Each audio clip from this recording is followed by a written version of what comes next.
Mesdames, Messieurs, bonsoir et bienvenue à votre émission Le Pour et le Contre.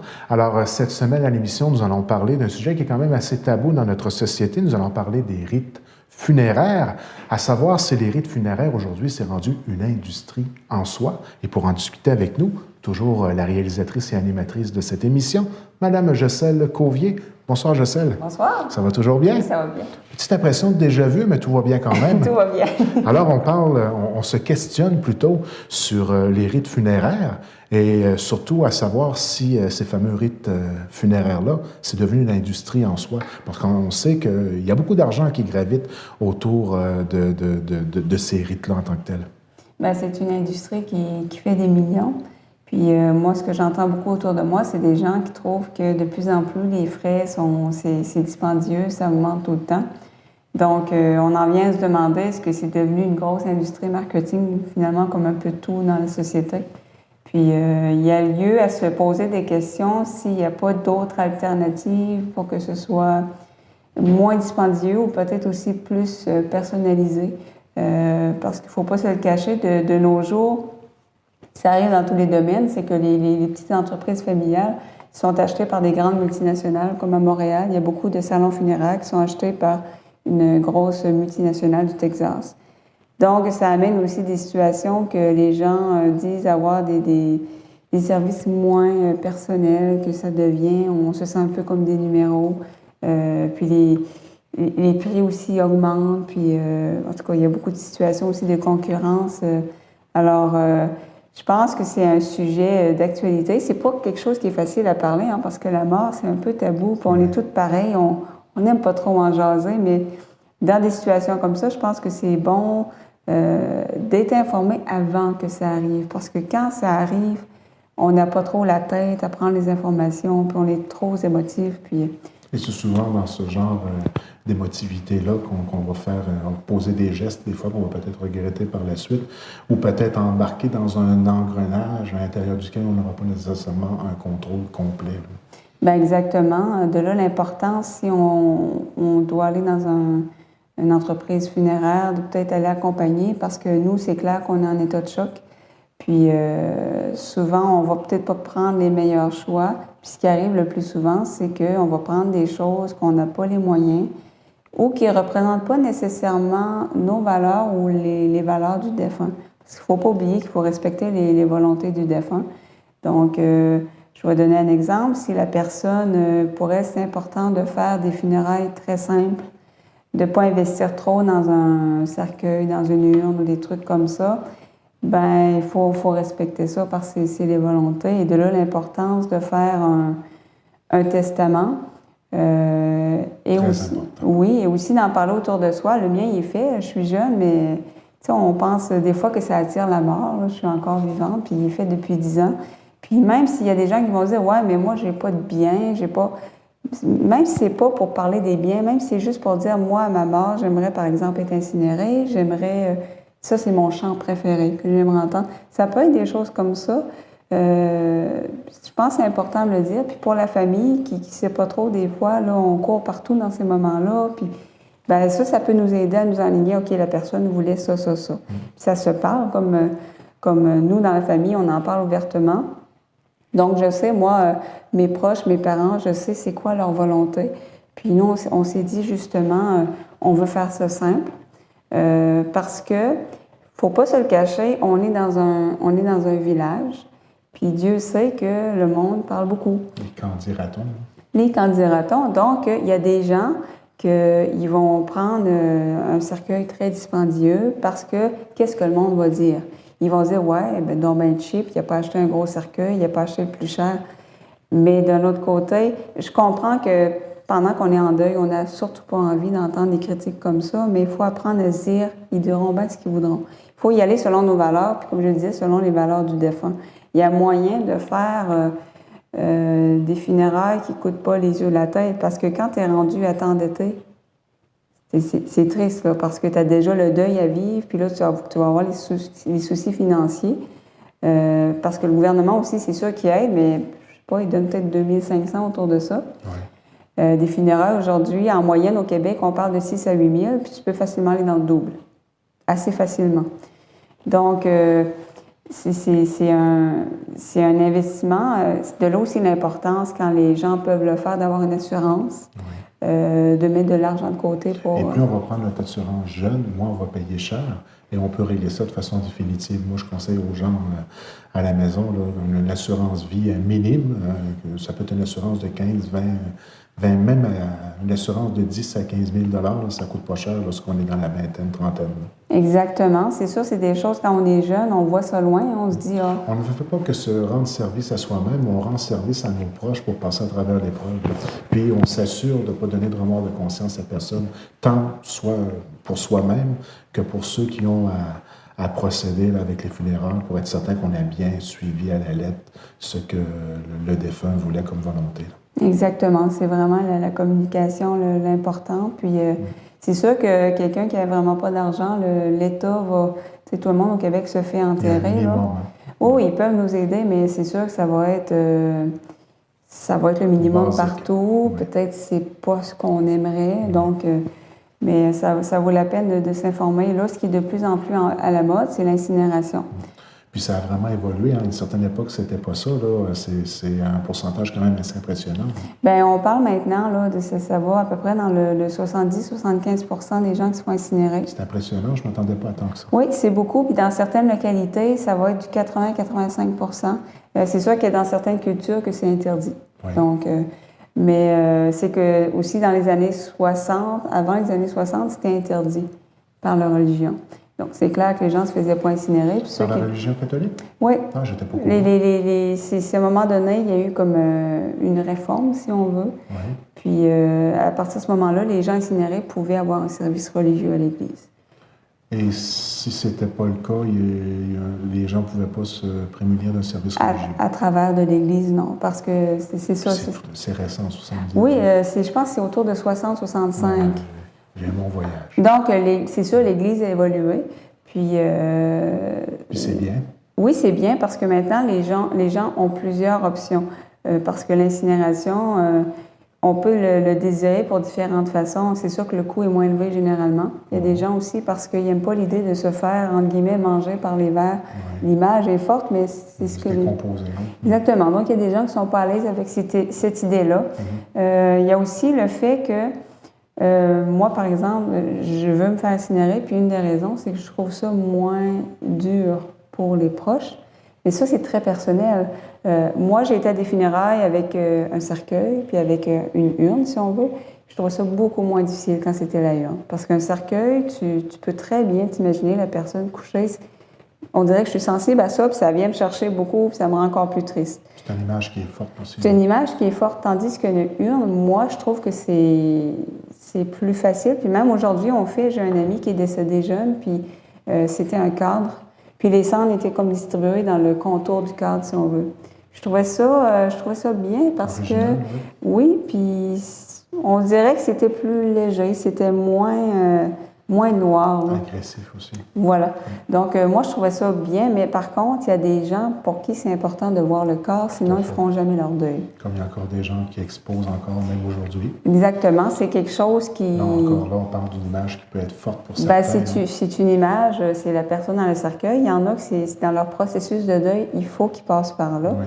Moi, la dernière exposition que j'ai été, c'est ma tante. Puis j'ai été des années à voir l'image de ma tante dans son cercueil. J'aurais voulu avoir une autre image que ça. Ouais. Donc, moi, je sais que ça, c'est trop fort pour moi. Je ne suis pas capable. Puis, donc, chaque personne est différente là-dessus, puis il faut respecter les gens dans ce qu'ils sont. Mais c'est sûr que l'incinération, ça a aidé aussi un problème d'engorgement des cimetières, parce qu'il ne faut pas se le cacher, et que là, dans tous les cimetières, on n'avait pas prévu à long terme. Puis, c'est quelque chose qui a aidé. Les gens... On peut dire que c'est un peu plus écologique. Est-ce qu'on peut utiliser ce terme-là? Bien, c'est sûr que les cercueils, ce qu'on ne pense pas, c'est que c'est pas très écologique. Il y a maintenant des cercueils écolos. C'est fait avec moins de matériaux, puis des matériaux plus biodégradables. Donc ça, c'est une possibilité pour les gens pour qui c'est important. Mais les cercueils conventionnels, c'est pas très écologique. C'est fait avec des métaux, puis toutes sortes de choses. Donc, ça se dégrade pas facilement. Les cendres, oui, il y a quand même plusieurs avantages. Il y a des gens pour qui c'est important de garder la urne chez eux. Ça va leur faire du bien. Il y en a qui s'en font un pendentif.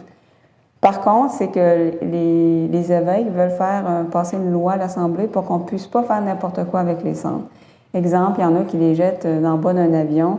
C'est le genre de pratique que les évêques trouvent que ça commence à déraper un peu. Ben, peut-être manquer de respect, puis... Mais c'est parce qu'à un certain moment donné, au nombre de personnes qui sont sur la Terre, si on se met tout à faire ce genre de choses, là, ça pourrait peut-être porter à réflexion. C'est sûr que si on les lance partout, un peu partout, puis ouais, ça peut mener des problèmes, puis c'est sûr qu'il y en a que leur volonté, c'est que les cendres soient répandues dans l'eau. Donc, c'est délicat, là. À un moment donné, ils sont en train d'étudier la question pour mettre un petit peu des balises. OK, ça, on va permettre ça, non. Donc, c'est vraiment personnel à chacun, mais il y a aussi différentes options qui se... C'est sûr qu'en région, on en entend moins parler. En ville, il y a beaucoup de compétition, donc il y a beaucoup plus d'options différentes, là. Mais par exemple, on peut avoir l'option de se faire incinérer avec une exposition, mais on peut avoir l'incinération directe. Pas d'exposition du corps, puis donc c'est moins coûteux. Puis il y en a pour qui c'est plus facile quand le processus est plus rapide. Il y en a d'autres qu'au contraire, là, ils ne vivront pas leur deuil si les funérailles arrivent 2 jours après. Tu sais, c'est pour ça que je dis que c'est personnel à chacun. D'où l'importance d'où le fait que ça facilite beaucoup les choses lorsque le défunt a bien établi la façon avec laquelle il voulait que ça fonctionne sur papier. Hein. Parce que sinon, même, ça peut même aller jusqu'à créer de la pression chez la famille et chez les proches. Bien, exactement. Veux-tu ça? Veux-tu pas ça? Moi, je veux ça. Toi, tu veux pas ça. C'est tellement plus clair quand que le défunt a tout simplement un testament sur lequel on se doit de le suivre. Hein. Moi, je suis très gêné de ne pas suivre ce qu'un testament dicterait. On n'a pas le choix. Puis souvent, veut pas, il y en a des chicanes de famille dans des tu sais, on en entend tout parler. Puis des fois, c'est ça, c'est qu'un enfant aimerait que c'est une incinération, l'autre qu'une exposition, puis l'autre, non, je suis sûre qu'il ne voulait pas ça. Ou aussi, si on signe notre carte de don d'organes, j'ai signé la mienne, bien c'est aussi... Je le rajoute dans le testament. Faut le dire, aussi autour de soi, parce qu'à un moment donné, quand tu es dedans, là, puis la personne vient de mourir, là, c'est plus le temps de penser à ça, puis d'essayer de régler ça entre les enfants. Il faut en parler avant. Mais c'est ça, c'est sûr que c'est un sujet délicat. Par contre, moi, ce que j'aimerais souligner, c'est que les gens ici, moi, qui ont affaire avec les services funéraires ici, qui est souvent les entreprises familiales, me disent qu'ils ont un très bon service, qui est très humain. Parce que quand ça frappe, Dieu sait que tu n'as pas envie de faire la paperasse. Puis moi, ça arrivait entre autres à ma tante qui me disait ils se sont occupés de tout, puis ils sont venus me voir. L'encadrement, numéro 1. On a la chance en Gaspésie, je pense, d'avoir des services funéraires très personnalisés. Ils sont là depuis longtemps, puis souvent, ce sont des gens qui font carrément partie de notre communauté. Donc, à ce moment-là, c'est peut-être très intelligent et même, je pense que c'est un devoir d'encourager les gens de la place et de travailler avec la communauté, les gens qui sont près de nous, que plutôt que d'aller vers des multinationales où on risque de peut-être devenir un numéro parmi tant d'autres, tandis que là, on demeure des êtres humains qui discutent avec d'autres êtres humains, avec des valeurs sociales qui sont quand même primées, là, mis en avant-plan. Puis, tu as raison, on nommera pas personne, mais les entreprises d'ici donnent un service excellent pour faire de publicité par en arrière. Bien, je pense que c'est important de le souligner. Puis c'est important aussi de dire, ils sont là, on s'assoit avec eux et on dit, moi, j'ai pas beaucoup d'argent, mais j'aimerais ça. Ils sont là pour voir les différentes options. Il y a toujours moyen de s'entendre. Exactement. Puis, ils ont une flexibilité très, très, très, très acceptable. Ils en ont vu d'autres, ils en ont vu différents types de... Souvent, ils nous connaissent. Oui, exactement. Ils connaissent les défunts. C'est des gens de la communauté. C'est sûr, comme je le disais, c'est qu'il y a des tendances en ville qu'on voit moins ici. Par exemple, ici, les funérailles, c'est encore beaucoup religieux. Oui.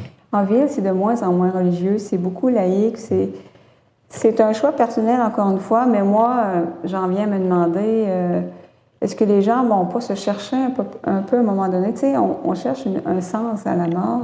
Je pense que la religion, peu importe laquelle, donne un certain sens à la mort. La spiritualité, on va y aller général, ça donne... si on fait des funérailles de plus en plus qui ressemblent, entre guillemets, à des biens cuits, là, moi, je me demande si on ne va pas perdre le côté de l'espoir, le côté de l'immortalité de l'âme que je crois. Là. Ça me fait peur, cette tendance-là, à sortir la spiritualité de toutes les facettes de nos vies. Parce que Dieu sait que c'est un moment, là, on a besoin de support, puis on a besoin de croire à quelque chose de plus grand, peu importe le nom Puis il qu'on y a lui des donne. choses qui sont incompréhensibles. Fait que lorsque tu te questionnes, lorsque tu fais face à des choses que tu ne comprends pas, souvent on a besoin de trouver une réponse et souvent ça va être dans les religions qu'on va la trouver, la réponse. D'autres, ça va être dans la philosophie, d'autres, ça va être dans le concret ou d'autres vont simplement se la créer, cette réponse-là. Exactement. C'est personnel à chacun. Je pense que chacun, en tout cas, moi, je trouve que on devrait peut-être essayer de développer ça davantage dans la société, quitte à même pas croire en aucune religion, mais croire en une immortalité, si on veut. Ça fait énormément de bien parce qu'on est tellement vulnérable quand ça nous donne arrive. le goût de continuer à faire le bien. Pourquoi faire le bien s'il n'y a rien après la mort? Exactement, parce que ça vient, là... Il ne faut pas ça dérape sur ce côté-là. Ben, il y a des gens qui croient en rien, qui se disent, oh, tu sais, dans le fond, le bien, le mal, peu importe, on meurt, il n'y a rien après.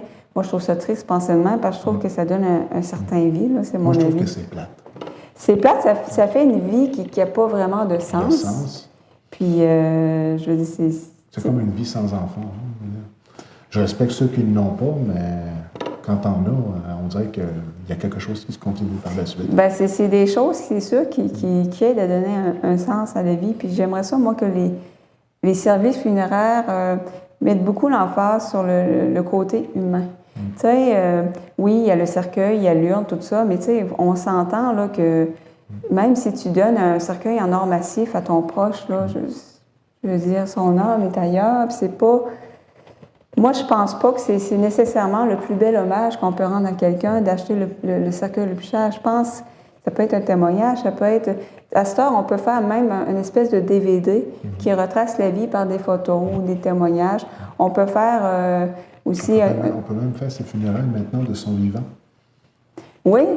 Est-ce que tu... oui, j'ai entendu parler de ça. Je crois que c'est M. Buissonneau, Paul Buissonneau, là, à Télé-Québec, qui a carrément... il présentait cette émission-là avant le temps des fêtes. Est-ce que tu l'as écouté? Non, je ne l'ai pas écouté, mais j'ai entendu parler. Oui. Puis l'émission débutait, on voyait M. Buissonneau dans son cercueil, il ouvre le cercueil, puis là, il ouvrait les yeux, puis là, des funérailles officielles, et puis avec l'hommage et tout, rendez-vous dans un endroit quelconque, là, je ne crois pas que c'était dans une église, et puis là, on agissait un peu comme l'émission de Patrice Lécuyer, là, mais sans l'humour. Oui, mais c'est spécial parce que... Oui, c'est spécial, mais je trouvais ça quasiment une bonne idée, moi. Parce que, justement, je pense que tu tombes là-dessus, le côté humain, là. Bien, c'est ça, parce que, je veux dire, le côté humain, là, on ne se le cachera pas, là. Les funérailles, là, quand une personne décède, on va presque la canoniser, même si on en a parlé mal toute notre vie. Ou à l'inverse, c'est qu'à la minute que la personne meurt, ben, ça part dans son dos. Il était fin, il était de service, c'était un bon gars. Puis là, tu vois tous les ennemis au service. Tu sais, il y a une espèce d'hypocrisie de certaines personnes, puis... Flagrante. Puis c'est plate parce que quand tu es dedans, là, puis tu vois ça autour de toi, puis tu vois la personne là, qui a parlé en mal dans son dos toute sa vie, puis tu la vois là, venir pleurer sur ton épaule, puis... Tu sais, moi, je me dis, pourquoi pas essayer de parler en bien de son vivant? Pourquoi pas essayer de l'aimer de son vivant, puis de... Puis de lui rendre hommage de son vivant. Exactement. Puis pourquoi il faut... dire que tu l'aimes durant le vivant, durant le moment où il est là. Parce que chaque fois que quelqu'un décède, souvent, puis dans 99,9% des cas, c'était pas prévu. Et puis, c'est soudain. Et après, souvent, on va avoir des regrets de ne pas avoir partagé certaines choses, de ne pas avoir dit clairement ce qu'on ressentait par rapport à cette personne-là. Il ne faut pas donner place aux regrets puis profiter du vivant des gens qui nous entourent parce que lorsque ça arrive, c'est un drame. Je trouve ça triste parce qu'il y a combien de gens que j'ai entendus, j'ai pas eu le temps de dire je l'aimais. Exactement. Puis ça, là, une vie entière à côtoyer, je sais pas, ta mère, ta sœur, un ami.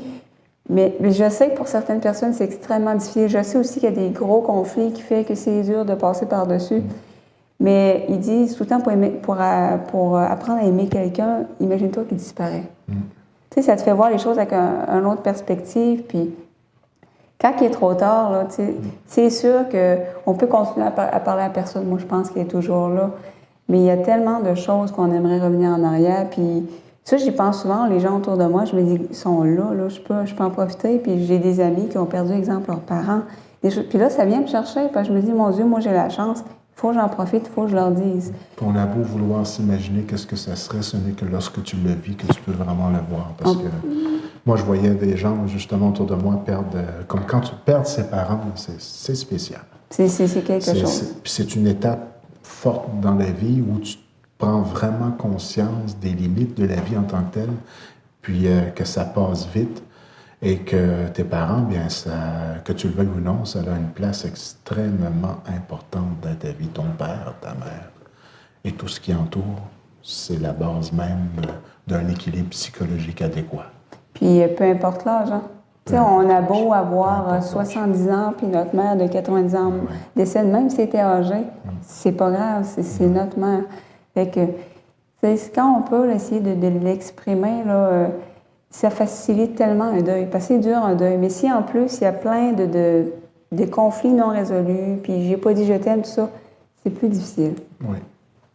C'est pas le fun. C'est sûr qu'il y a de l'aide qui existe pour ça. Puis ça peut rallonger pendant plusieurs années le processus de deuil. Parce que même si... ça peut durer toute une vie. Ça peut durer une vie. Puis même si, disons, qu'on a dit à tous les jours à nos parents qu'on les aimait, même au moment qu'ils vont mourir, on va se sentir mal. On va dire, moi, j'aurais dû faire ça, j'aurais dû dire ça. Ouais. On se sent déjà comme ça. Ouais. Fait que... Mais c'est ça. Si je pense qu'il y a un message que j'aimerais passer aujourd'hui, c'est ça. Profitez de la vie, parce qu'on ne sait pas si on est là demain. Puis dites aux gens qui vous entourent que vous les aimez. La vie, c'est fragile, puis il n'y a vraiment personne à l'abri. Le fait que ça arrive aux autres, non, ça arrive à tout le monde, puis il faut se considérer chanceux. Là. Je pense qu'on ne pourra pas terminer cette émission-là, j'essaie, sans dire à Kevin qu'on l'aime, je pense. On t'aime, Kevin. On t'aime, Kevin, à la régie. Sans Kevin, il n'y aurait pas d'émission. Voilà. Puis, ça a été une belle occasion de le dire, parce qu'on ne l'aurait pas dit si ça n'aurait pas été ce sujet-là. Hein? Exactement. Donc, ça va conclure pour cette semaine. Rendez-vous la semaine prochaine.